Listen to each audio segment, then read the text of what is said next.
Veins తో బాధపడుతున్నారా? భారతదేశంలోనే బెస్ట్ ట్రీట్మెంట్ అందించే ఏకైక హాస్పిటల్ ఏవిస్. నమస్తే, మీరు చూస్తుంది సుమన్ టీవీ. నేను మీ కీర్తి. మహాశివరాత్రి సందర్భంగా ఆ రోజున మధ్యరాత్రి లింగాకారంలో శివుడు ఉద్భవించాడని మనందరికీ తెలుసు. దానికి బ్రహ్మ విష్ణుల కథ మాత్రమే మనకు తెలుసు. అది కాకుండా మరో గాథ కూడా పురాణాల్లో ఉంది అని చెప్తున్నారు ప్రముఖ ఆస్ట్రాలజర్ బ్రహ్మశ్రీ నందిపట్ల శ్రీహరి శర్మ గురుగారు. మరి గురుగారిని అడిగి ఆ విషయాలు తెలుసుకుందాం. నమస్తే గురుగారు. వాగర్థావివ సంపృక్తౌ వాగర్థ ప్రతిపత్తయే జగతః పితరౌ వందే పార్వతీ పరమేశ్వరౌ. ఆదిత్యాయ చ సోమాయ మంగళాయ బుధాయ చ గురుశుక్ర శనిభ్యశ్చ రాహవే కేతవే నమః. శృంగేరి జగద్గురు పీఠాధిపతులకి, కంచి పీఠాధిపతులకి నమస్కారములు తెలియజేసుకుంటూ కార్యక్రమాన్ని ప్రారంభిద్దాం. గురుగారు, మా అందరికీ తెలిసిన కథే కాకుండా ఇంకొక కథ కూడా ఉంది అని మీరు ఎప్పుడు చెప్తుంటారు. శివరాత్రి సందర్భంగా శివలింగ ఆకారంలోనే ఆ రోజు ఆ సమయంలోనే ఎందుకు ఉద్భవించాల్సి వచ్చింది అని. బ్రహ్మ విష్ణుల మహేశ్వరుల కథ మాత్రమే మాకు తెలుసు. అది కాకుండా చరిత్ర ఇంకోటి ఉంది అంటున్నారు మీరు. అదేంటో తెలియజేస్తారా? తప్పకుండానమ్మా. ఇప్పుడు వీక్షించేటువంటి సుమన్ టీవీ ప్రేక్షకులకి అందరికీ విదితమే, సుపరిచితమే. బ్రహ్మ విష్ణువుల్లో నేను గొప్ప అంటే నేను గొప్ప, ఆది అంతం తెలుసుకుందాము. అది ఇద్దరిలో ఎవరు గొప్ప అని తెలియజేయడం కోసం ఈశ్వరుడు లింగాకారంగా వెలిసి ఆది ఒకరు అంతం ఒకరు చూసిరండి అని అంటే ఎవరూ చూసి రాకపోయేసరికి, కానీ బ్రహ్మ అబద్ధం ఆడతాడు నేను చూశానని. మరి నువ్వు చూసావని చెప్పడానికి సాక్ష్యం ఏంటి అని అంటే మొగలి పువ్వు సాక్ష్యం ఇస్తుంది. తర్వాత కేతకి పుష్పం అని అంటారు దాన్ని. తర్వాత ఆవు కూడా తలకాయతో చూశాను నేను, బ్రహ్మ చూడంగా నేను చూశాను తలకాయ ఊపుతుంది. ఇవన్నీ విన్నటువంటి ఈశ్వరుడు కోపగించి ఇది అబద్ధం చెప్పారు కాబట్టి బ్రహ్మకి 5 ముఖాల్లో ఉన్నటువంటి బ్రహ్మ పంచవక్త్రము కాస్త ఒక ముఖాన్ని శిరచ్ఛేదం చేస్తాడు. ఏ నోటితోనైతే నేను చూశాను అంతము చూశాను అని అంటాడు, ఆ యొక్క శిరస్సును ఖండిస్తాడు. అబద్ధం ఆడింది కాబట్టి ఆ కేతకి పుష్పానికి ఈ సంబంధించినటువంటి పూజాది కార్యక్రమాల్లో నీకు అర్హత లేదు అని చెప్పడం. అలాగే ఆవు సురభి తలకాయ ఊపుతుంది చూశాను నేను సాక్ష్యం అనండి. కాబట్టి ఆ రోజు నుంచి ఆవుకి ముఖము అనేటువంటిది మాత్రం పూజనీయం కాదు, కానీ తోకతో మాత్రం నేను చూడలేదు అని చెబుతుంది. అందుకనే తోకని మాత్రమే పూజించే ఆచారం అప్పటి నుంచి వచ్చింది.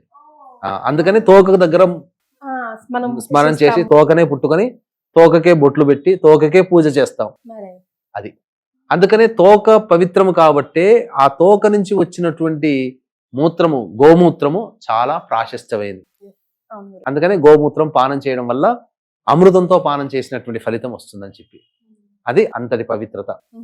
ఆ విధంగా అది ఉద్భవించినటువంటి సమయము మాఘమాసము చతుర్దశి తిథి సమయం, అర్ధరాత్రి నిశి సమయంలో కాబట్టి అది లింగోద్భవ కాలంగా చెప్పబడి ఉంది. ఆ రోజు నుంచి మాఘమాసంలో వచ్చే చతుర్దశితో కూడుకున్నటువంటి రోజుని మహాశివరాత్రి అని అంటారు. ప్రతి నెల చతుర్దశితో ఉండేటువంటి రోజుని మాస శివరాత్రి అని అంటారు. ఇది కదా అందరికీ తెలిసింది. దీనికి తెలియని ఇంకొక గాథ కూడా మనకు ప్రచారంలో ఉందమ్మా. గాథ ఇది మాఘ పురాణంలోనే మనకు చెప్పబడి ఉంది. ఏంటనంటే పూర్వము 5 ముఖములు కలిగినటువంటి దేవతలు ఎవరయ్యానంటే బ్రహ్మ, ఈశ్వరుడు. ఈశ్వరుడికి త్రినేత్రుడు, 3 నేత్రములు ఉన్నాయి కాబట్టి ఇద్దరి మధ్య ఒక సంవాదం వచ్చింది. నీకంటే నేను గొప్ప, నీకంటే నేను గొప్ప, కాదు నేనే గొప్ప అని ఈశ్వరుడు, కాదు నీకంటే నేనే గొప్ప అని బ్రహ్మ. వీళ్ళిద్దరు కూడాను తగవులాడుతున్నారు. తగవులాడుతున్నటువంటి ఈ సందర్భంలో ఇద్దరు, బ్రహ్మ ఈశ్వరుడు ఇద్దరు తగలాడుతుంటుంటే ఆ యొక్క ఈశ్వరునికి కోపం వచ్చి ఒక బ్రహ్మ శిరస్సుని ఛేదం చేస్తాడు, అంటే శిరస్సుని తీసేస్తాడు. తదనంతరం ఆ బ్రహ్మ బ్రాహ్మణుడు కదా, శిరస్సుని ఖండించాడు కదా, బ్రహ్మ హత్యాపాతక దోషం అనేటువంటిది ఏర్పడింది శివయ్యకి. తరువాత అప్పుడు బాధపడ్డాడు, అయ్యో బ్రహ్మహత్యాపాతక దోషం అంటుంది కదా అని చెప్పి ముల్లోకాలన్నీ కూడా తిరుగుతూ ఉన్నాడట. అయితే ఆ తిరిగేటువంటి క్రమంలో ఆ యొక్క శిరస్సు వెండిపోయి పుర్రెగా మారిపోయింది. అంతే కదా, ఈ శిరస్సు నెల రోజులు భూమిలో పాతి పెడితే పుర్రె బయటకు వస్తుంది. ఆ పుర్రె పట్టుకొని ప్రతి ఇంటి దగ్గర కూడాను ఈ బ్రహ్మహత్యాపాతక దోషం ఎక్కడ తొలగిపోతుంది అంటే అతని చేతిలో ఉన్నటువంటి పుర్రె మాయమైపోతే ఆ ప్రదేశంలో బ్రహ్మహత్యాపాతక దోషం పోతుంది. ఆ రోజు నుంచి అతనికి బ్రహ్మహత్యాపాతక దోషం పోతుంది. అప్పటి వరకు అతని చేతిని అంటిపెట్టుకుంటుంది ఆ పుర్రె అనేటువంటిది. భావన. కాబట్టి అన్ని లోకాలు తిరుగుతూ అన్నిళ్ళు తిరుగుతూ ఉన్నాడు ఆ ఈశ్వరుడు. ఈశ్వరుడు అంటే మామూలు వాడమ్మ, మహా అందగాడు. ఎంతటి అందగాడు అంటే అతని సుమనోహరమైనటువంటి రూపాన్ని వర్ణించడానికి వీలు కాలేదు. అందరి ఇళ్లలో భిక్షాందేహి భిక్షాందేహి అని భిక్ష అర్థిస్తే అందులో ఉన్నటువంటి ఆ గృహిణులందరూ కూడా భిక్ష వేస్తూ ఆ మోహన రూపాన్ని చూసి మంత్రముగ్ధులైపోయి అతని వెంట నడుచుకుంటూ వెళ్ళారట. అంత వెళుతూ ఉండి మునీశ్వరుల పత్నులు కూడా వెళుతూ ఉండేసేసరికి ఆ మునీశ్వరులు తమ భార్య లేని ఇంటిని చూసి అందరూ కూడా కోపగించి అతనికి పురుషత్వము నశించుగాక అని చెప్పి అతని శపించడం జరిగింది. అన్నప్పుడు ఏమైపోయింది, అతని యొక్క పురీషనాళం అనేటువంటిది తెగి పడిపోయి కింద పడిపోయింది. పడిపోయిన తర్వాత అంతటా ఈశ్వరుడు తన శక్తి అనేటువంటిది పడిపోయింది కాబట్టి మొత్తము అతని యొక్క శరీరం అంతా కూడా ఆ పురుషనాళములో అతను నిక్షిప్తమైపోయాడు. తర్వాత బ్రహ్మ అది ఎంత తేజోమయమైనటువంటి కాంతులతో విరాజిల్లుతూ ఉన్నది అంటే తర్వాత ఎంతో గొప్పదైనటువంటి ఆ యొక్క ఉగ్ర రూపముగా ఆ యొక్క కాంతికి తట్టుకోలేక ముల్లోకాలు కూడా తల్లడిల్లిపోయాయట. అంటే అంతటి వేడి. అంటే శివుని యొక్క ఉగ్ర రూపం అంతా ఆ లింగము కింద పడిపోయింది కదా, ఆ లింగములో శివుడు మొత్తం ఐక్యమైపోయాడు. అప్పుడు శివతత్వముగా ఆ లింగము ప్రభాసితమైపోయింది, ముల్లోకాలని క్షోభింపచేసింది. ఇది చూసినటువంటి బ్రహ్మ విష్ణువులు ఆ యొక్క ఈశ్వరుని పట్టుకొని వెళ్ళి ఒక క్షేత్రానికి వెళతారు. అదే ప్రయాగ క్షేత్రం. ఈనాడు మనం అందరం కూడా కుంభమేళాలో ప్రయాగ క్షేత్రంలో వెళుతున్నాం కదా. ఆ ప్రయాగ క్షేత్రంలో ఆ యొక్క లింగ రూపములో నిక్షిప్తమైనటువంటి పరమేశ్వరునికి అనేక పూజాది కార్యక్రమాలు నిర్వహించి బ్రహ్మహత్యాపాతక దోషాన్ని తొలగింపచేశారు. ఆ విధముగా ఆ రోజు నుంచి ఆ ప్రయాగ క్షేత్రము బ్రహ్మహత్యాపాతక దోషాలని తొలగించేటువంటి క్షేత్రముగా భాసిల్లుతుంది. అందుకనే మాఘ మాసములో ప్రయాగ క్షేత్రములో స్నానమాచరించినటువంటి వ్యక్తికి సకల దోషాలు తొలగిపోతాయి అనేటువంటిది నానుడి. అందుకనే లింగం అని అంటారు.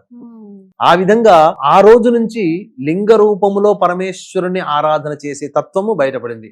అందుకే ఆ యొక్క మహాశివరాత్రి సందర్భంగా వీక్షించేటువంటి ప్రేక్షకులకి గమనిక, ఈ యొక్క కాశీ క్షేత్రంలో ఫిబ్రవరి 26, 27వ తారీఖులో మహాశివరాత్రి సందర్భంగా జాతకరీత్యా కలుగు విద్య, వివాహ, ఉద్యోగ, దాంపత్య, సంతాన, అనారోగ్య సమస్యల నివారణకి సర్వదోష నివారణ పూజలు, హోమాలు, అలాగే ఈ సంవత్సరం మొత్తం కూడా శని ప్రభావం అన్ని రాశుల వారికి ఉంటుంది కాబట్టి శనిదోష నివారణ హోమాలు, గత జన్మ కర్మదోషాలు ఉంటేనే ఈ జన్మలో సమస్యలు ఉంటాయి కాబట్టి కర్మదోష నివారణ హోమాలు పర్ హెడ్ 3,100 రూపాయలకి ఈ యొక్క మహాశివరాత్రి సందర్భంగా కాశీ క్షేత్రంలో ఫిబ్రవరి 26, 27 తారీఖుల్లో రుద్రపారాయణాలు, అభిషేకాలు మరియు హోమాది చెప్పినటువంటి హోమాది కార్యక్రమాలన్నీ కూడా పర్ హెడ్ 3,100 రూపాయలకి చేయించడం జరుగుతుంది.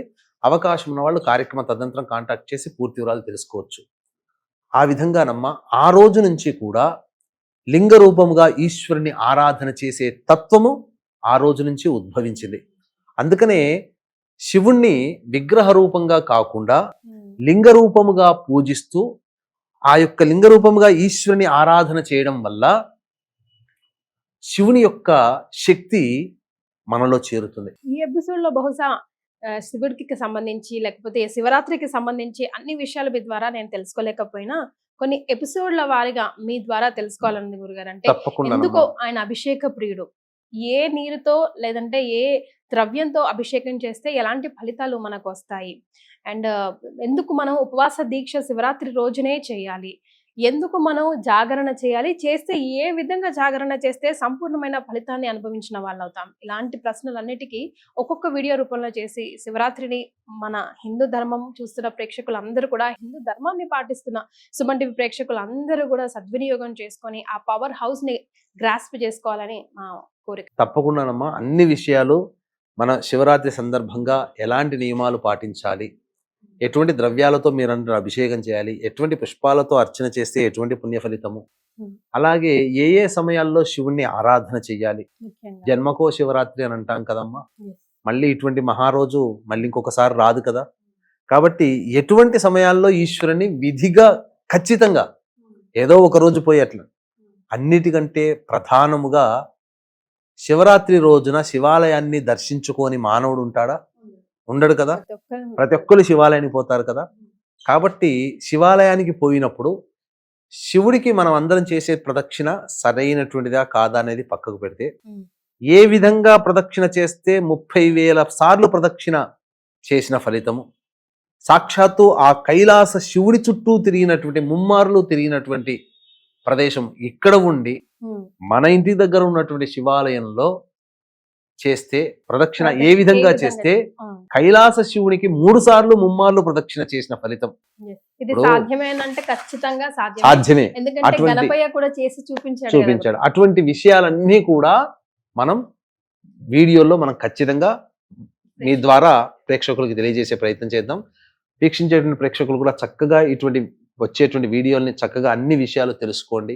శాస్త్ర ప్రకారం చెప్పేటువంటి ముఖ్యంగా ప్రదక్షిణలకు సంబంధించి, అంతేకాకుండా శివరాత్రి రోజున మన పీఠమాధ్వర్యంలో జరిగేటువంటి సర్వదోష నివారణ పూజలు, హోమాలు, పారాయణాలు, రుద్రాభిషేకాలు, వాటిలో కూడా మీరు గోత్రనామాదులు నమోదు చేసుకోవచ్చు. చాలా సంతోషం గురుగారు, ధన్యవాదాలు. సర్వం శ్రీ ఉమామహేశ్వర పరబ్రహ్మార్పణమస్తు.